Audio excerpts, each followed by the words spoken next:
Oi, pessoal. Hoje nós vamos trabalhar com o recurso de apelação. E se vocês quiserem seguir pelo Código de Processo Civil, nós vamos trabalhar com o artigo 1009 até o artigo 1014. Vamos primeiro, então, para o conceito do recurso de apelação. O recurso de apelação ele é considerado um recurso ordinário porque ele vai ser interposto e julgado pelos tribunais hierarquicamente inferiores. Então, eles são julgados pelo TJ ou pelo TRF. São cabíveis de sentenças que não analisam mérito e de sentenças que analisam mérito. As sentenças que não analisam mérito, nós já vimos os casos, estão no artigo 485, e as que analisam mérito estão nos casos do artigo 487. Aí vocês podem se reportar às anotações que fizeram em sala de aula quando eu expliquei esses dois artigos. Qualquer que seja a natureza jurídica do processo, ele está falando aqui que qualquer tipo da classificação das sentenças, seja ela declaratória, constitutiva, condenatória, executiva, lato sensu ou mandamental, eu vou poder me utilizar do recurso de apelação. Vocês podem estudar, quem tem alguma dúvida com relação a essa classificação aqui na área das sentenças, no livro que eu fiz a indicação no primeiro dia de aula, do professor Luiz Guilherme Marinoni, e lá na parte geral, então, vocês vão encontrar explicando cada uma dessas sentenças. E qualquer que seja o procedimento previstos no CPC. Então, eu posso ter apelação de sentenças decorrentes do processo dos procedimentos especiais ou dos procedimentos comuns, como o processo de conhecimento que vocês trabalharam no semestre passado. Então, a única que não comporta o recurso de apelação é o procedimento previsto na lei esparsa do Juizado Especial, que é a Lei 9.099/95. Então, se vocês olharem o caput do artigo 1009, vocês vão perceber que, em poucas palavras, ele acaba trazendo tudo isso que esse conceito traz. Da sentença cabe apelação. Ele não fala tipo de sentença, ele não fala qual é a natureza jurídica dessa sentença e ele também não fala qual é o procedimento, tá certo? No recurso de apelação, então, o primeiro pressuposto que eu levantaria é a tempestividade, que nós já vimos na aula passada, que é o prazo, então, nós temos de 15 dias contados da intimação daquela sentença, e o mesmo prazo que eu vou ter para fazer o recurso de apelação, eu vou ter para contrarrazoar, para dar resposta desse recurso de apelação. E o que eu falei para vocês é que das sentenças proferidas no juizado especial, nós não temos o recurso de apelação. Aí nós utilizamos o recurso que nós chamamos recurso inominado. E por que nós chamamos esse recurso? Porque no juizado especial, a Lei 9.099, ela não deu um nome para esse recurso. Então, nós chamamos recurso sem nome, e ele tem, então, um prazo de 10 dias também contados da intimação para poder recorrer. A diferença disso é que o julgamento dos recursos inominados do juizado especial, ele não é feito pelo Tribunal de Justiça ou Tribunal Regional Federal. Ele é feito pela turma de recurso, que é composta por 3 juízes de primeiro grau, que são conduzidos ao cargo por 2 anos, podendo ser reconduzidos por mais 2 anos. Então, essa é uma diferença que nós temos com relação a esse recurso. Se cair algum estudo de caso que fale de uma ação que tramitou no juizado especial, vocês já sabem que o recurso será esse. No recurso de apelação, o protocolo do nosso recurso ele é feito no juízo ACO, que é o juízo que proferiu a sentença. E depois esse juízo vai encaminhar o processo na íntegra, junto com o meu recurso, para o juízo ad quem, que seria, se for decorrente do juiz estadual, vai para o Tribunal de Justiça. Se for decorrente do juiz federal, aí ele vai para o Tribunal Regional Federal. A apelação, ela possui 2 efeitos automáticos. Quando eu falo efeitos automáticos, é que eu não preciso, então, requerer na peça o efeito devolutivo e o efeito suspensivo. eles vão acontecer automaticamente. O devolutivo é como eu falei na aula passada, ele devolve a matéria para ser reapreciada pelo Poder Judiciário, e o suspensivo, ele suspende os efeitos da decisão recorrida. Então, se a ação determinar o pagamento de um valor, se eu fizer o recurso de apelação, eu não vou fazer o pagamento desse valor enquanto não for julgada a apelação. Só que o Código traz algumas exceções de quando que o recurso não terá efeito suspensivo. E aí nós vamos lá para o artigo 1012, no seu parágrafo 1º, que traz então os casos de quando que não teremos efeito suspensivo. As ações que homologam a divisão ou demarcação de terras, condena a pagar alimentos, extingue sem resolução do mérito ou julga improcedente os embargos do executado, julga procedente o pedido de instituição de arbitragem, confirma, concede ou revoga a tutela provisória e decreta a interdição. Então, nesses casos, nós não teremos o efeito suspensivo e, caso a parte contrária queira, ela já pode fazer o cumprimento provisório dessa decisão. Vai existir situações em que o meu processo não terá efeito suspensivo, mas eu preciso desse efeito suspensivo. Então, esse efeito suspensivo, lá pelos parágrafos 3º e 4º, ele vai poder ser requerido pela parte. Então, se o meu processo não tiver esse efeito suspensivo, recair nas exceções do parágrafo 1º e eu preciso desse efeito, aí sim eu tenho que fazer o requerimento expresso no meu recurso de apelação. Coloca um item no recurso de apelação da necessidade do efeito suspensivo, vou lá para o parágrafo 4º e vou ver quais são os requisitos, então, que o legislador pede que constem no meu recurso. Então, primeiro, quando o apelante demonstrar a probabilidade de provimento do recurso ou sendo relevante a fundamentação, havendo possibilidade de dano grave ou de difícil reparação, que é o que nós chamamos então de perícula in mora. Então, se eu precisar, eu vou ter que colocar da necessidade do efeito suspensivo, vou botar um ponto da probabilidade do provimento do recurso, e ali eu vou argumentar quais são as provas que eu tenho para que aquele recurso realmente seja ganho por mim e colocar também quais são os danos que eu posso sofrer caso aquela decisão comece a surtir efeito a partir da sua publicação. Na apelação, eu posso fazer o pedido de reforma parcial ou total. Então, nós já vimos também na aula passada que a apelação ela possui capítulos e esses capítulos eles são apresentados conforme a quantidade de pedidos que eu tenho na minha inicial. Então, se eu tenho 3 pedidos, eu vou ter 3 capítulos, 2 pedidos, 2 capítulos. Eu posso recorrer de parte desse capítulo ou eu posso recorrer de toda a decisão. O pré-requisito que eu tenho que observar é ser parte sucumbente para poder, então, fazer o recurso. Um outro ponto e daí que foi alterado pelo novo Código de Processo Civil é o que está previsto no artigo 1009, parágrafo 1º do Código.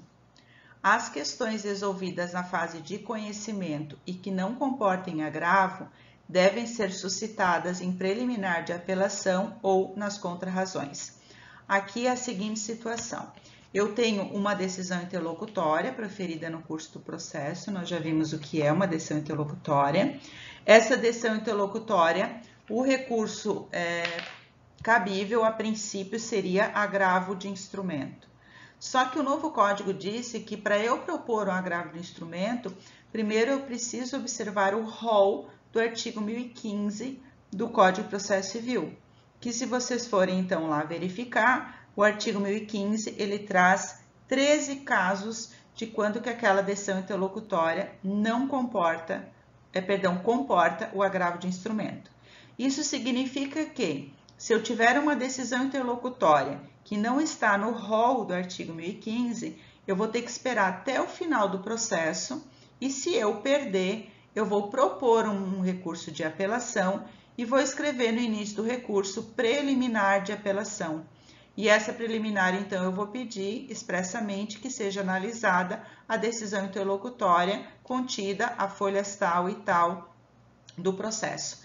sempre precisa fazer a indicação das folhas da decisão interlocutória que vocês estão recorrendo, porque se vocês não identificarem, nós podemos ter várias decisões interlocutórias e não vão saber o tribunal qual é a decisão interlocutória que comporta, então, o recurso de vocês. Então, a ideia é, teve uma decisão interlocutória? Vai no rol do artigo 1015. Está no rol do artigo 1015? Faço agravo no instrumento, se eu quiser recorrer. Não está no rol do artigo 1015, eu vou ter que esperar até o final do processo, esperar ser feita uma sentença. Se eu ainda perder, aí sim eu faço recurso de apelação e na preliminar desse recurso eu peço primeiro a análise dessa decisão interlocutória. Uma observação que eu faço é, se a decisão interlocutória comporta agravo de instrumento, eu tenho que fazer o agravo de instrumento, porque senão vai ocorrer a preclusão da discussão daquela matéria. Eu só vou poder esperar até o final se ela não estiver no rol do artigo 1015 do Código. E o outro ponto que o parágrafo 1º traz é que eu, como apelante, posso colocar esse pedido de análise de decisão interlocutória na preliminar da minha apelação, como também a parte contrária, que for intimada para contestar, para contrarrazoar essa apelação, ela também pode colocar na preliminar de apelação para analisar uma decisão interlocutória que ela tenha perdido no curso do processo. Então, essa análise ela pode surgir tanto nas razões da apelação, que seria a petição inicial da apelação, como também nas contrarrazões da apelação, que seria a contestação da apelação. Se vocês pegarem o parágrafo 1º do artigo 1009, ele diz o seguinte: as questões resolvidas na fase de conhecimento, se a decisão a seu respeito não comportar agravo de instrumento, não são cobertas pela preclusão e devem ser suscitadas em preliminar de apelação, eventualmente interposta contra a decisão final ou nas contrarrazões. Outro ponto acerca do recurso de apelação, e aí nós vamos lá para o artigo 1013, parágrafo 3º, é a possibilidade do julgamento de mérito pelo tribunal.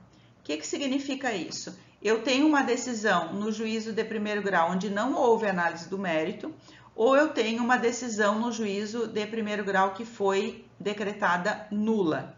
Nesse caso, o Tribunal de Justiça pode decretar a nulidade ou ele pode modificar aquela decisão terminativa e já fazer o julgamento do mérito, mesmo sem o juiz de primeiro grau ter feito análise desse mérito ainda. E o parágrafo 3º, e eu gostaria que todo mundo se reportasse lá, ele diz assim, ó: se o processo estiver em condições de imediato julgamento, o tribunal deve decidir desde logo o mérito quando. Então, a primeira observação é que esse julgamento de mérito pelo tribunal não é uma faculdade, ele é uma obrigatoriedade. O tribunal, percebendo que o processo está em condições de imediato julgamento, ele não tem opção, ele deve fazer o julgamento do mérito. E quando que esse processo está em condições de imediato julgamento pelo tribunal?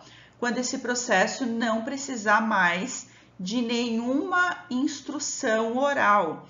Não preciso fazer uma produção de uma perícia, não preciso ouvir testemunhas, não preciso ouvir depoimento pessoal das partes. Então, nesse caso, ele estaria, a doutrina vem usar o termo causa madura. Então, se vocês olharem ou lerem esse termo causa madura, ele está se reportando às ações que não dependem mais de julgamento, de instrução, e, portanto, o mérito pode ser julgado direto pelo tribunal. Essa possibilidade do julgamento de mérito pelo tribunal, ela existe com base nos princípios da celeridade, do acesso à justiça, né, da economia processual, para tentar trazer o processo mais enxuto. Porque imagina, eu vou fazer um recurso de apelação, o tribunal vai anular a decisão. O processo já tramitou há anos aqui no primeiro grau. Ele anula, volta para o juiz de primeiro grau para fazer outra decisão. Esse vai para o tribunal e volta já demorou muito tempo. Então, com base nessa economia, nessa celeridade, permite-se que o tribunal julgue desde logo o mérito. E o legislador, então, no parágrafo 3º, ele traz os casos de quando que eu posso fazer esse pedido. Quando reformar sentença terminativa, ou seja, sem mérito, Quando decretar a nulidade da sentença por não ser ela congruente com os limites do pedido e da causa de pedir, ou quando constatar omissão no exame de um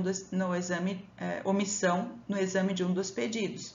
Esses, letra B e letra C, eles estão falando das sentenças citra petita, extra petita e ultra petita.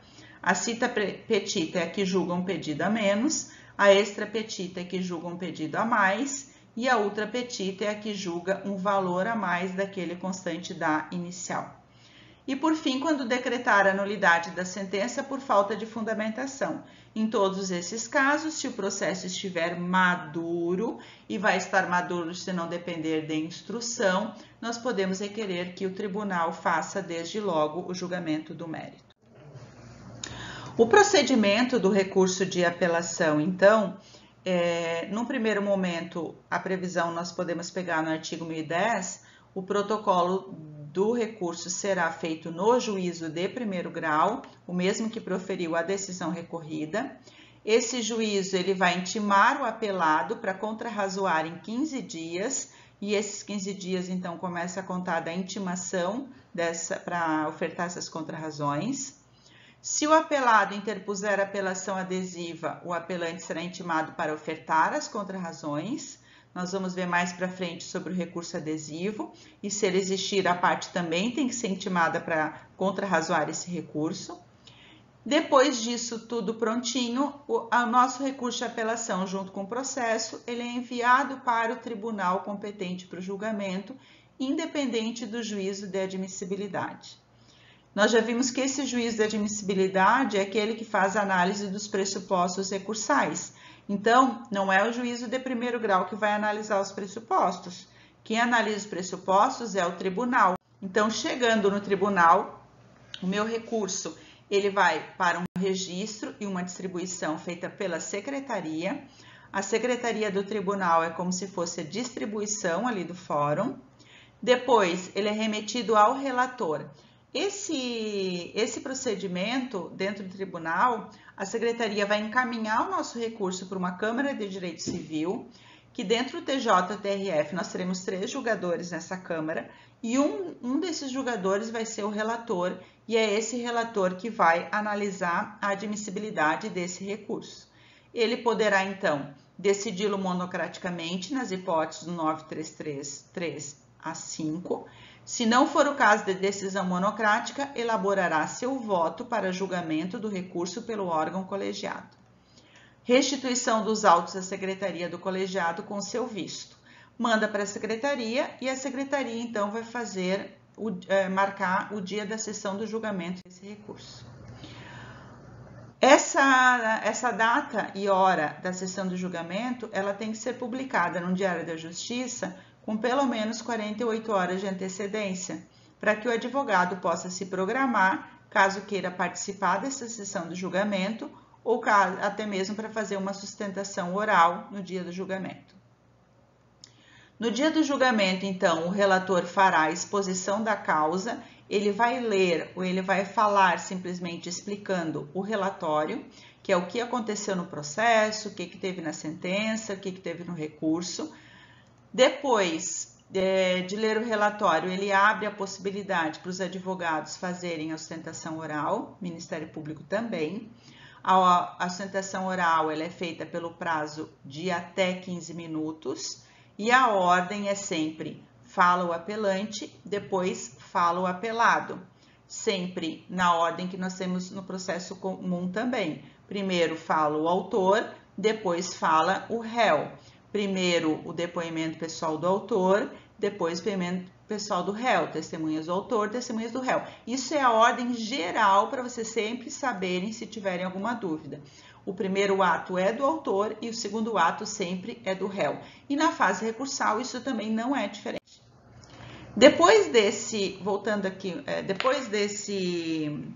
dessa sustentação oral, então, os julgadores vão emitir o seu voto e aí nós teremos o que nós chamamos de acórdão, né? Que são, então, aquela votação pelo órgão colegiado que nós já vimos também durante as aulas anteriores. Eu vou pedir agora que vocês peguem o Código de Processo Civil para que a gente possa fazer algumas marcações no código. Então, primeiro lá no artigo 1009, parágrafo 1º, escrevam em cima lá, preliminar de apelação, para vocês identificarem esses requisitos até para o estudo de caso que vocês vão fazer como uma avaliação. Depois, no artigo 1010, escrevam em cima, requisitos das razões da apelação. Razões da apelação, como eu comentei, é como se fosse a petição inicial da apelação. E ali no artigo 1010, se vocês olharem os incisos de 1 a 4, estão o que tem que conter essa petição inicial do recurso de apelação. Nome e qualificação das partes, exposição do fato e do direito, as razões do pedido de reforma ou da decretação de nulidade, o pedido de nova decisão. Sempre lembrando que nós temos um provérbio em latim que diz tanto devolutum quanto appelatum, ou seja, só vai ser devolvido para o tribunal aquilo que você colocar no seu recurso de apelação. O que você não colocar no recurso de apelação, o tribunal não vai poder analisar. Os únicos casos que o tribunal vai poder analisar e que não constam no recurso de apelação são aqueles casos que nós já vimos das questões de ordem pública, que estão lá no artigo 337 do CPC, que nós vimos na aula anterior. Coloquem também no artigo 1012, parágrafo 1º, exceções do efeito suspensivo, que é o que nós vimos. A apelação tem efeito devolutivo e suspensivo, só que em alguns casos não terá efeito suspensivo. Então, ali estão a relação de caso onde ela não terá. E o parágrafo 3º, coloquem para pedido de efeito suspensivo. Porque esse parágrafo 3º do artigo 1012, ele traz o que eu devo colocar na minha petição quando eu precisar desse efeito suspensivo e ele não existir, então, porque estão nas exceções do parágrafo 1º. E eu tenho que, então, colocar a probabilidade do provimento do recurso e o receio de lesão grave de difícil reparação. Por fim, eu anotaria no artigo 1013, parágrafo 3º, julgamento do mérito no tribunal, porque ali estão aqueles casos onde, mesmo que o juiz de primeiro grau não tenha feito o julgamento do mérito, a possibilidade do tribunal julgar o mérito quando a causa, então, o processo estiver maduro, não necessitar de nenhuma instrução. Meus caros, eu vou deixar esse estudo de caso para que vocês resolvam. E eu vou dar o tempo do horário dessa minha aula expositiva e eu retorno, então, para tirar as dúvidas de vocês e para fazer a correção pela webconferência desse estudo de caso que eu estou deixando, tá? Além desse estudo de caso, eu vou deixar para vocês mais alguns para que vocês respondam e façam a postagem pelo portfólio, porque é ali que a gente vai fazer a validação da presença de vocês e na outra semana eu volto então no primeiro momento para fazer a correção desse estudo de caso, tá certo? Observem o cronograma que eu também lancei da disciplina para que vocês acompanhem as atividades que vão sendo desenvolvidas aqui. Deixei também alguns textos para que vocês possam fazer a leitura para complementar a aula de hoje. Mas a minha indicação é vocês usarem a obra do professor Luiz Guilherme Marinoni, tal qual eu fiz a indicação no primeiro dia de aula. Mas vocês vão fazer o uso do que vocês tiverem em mãos, o que vocês tenham condições de usar. Mas essa seria a minha indicação. Um grande abraço a todos.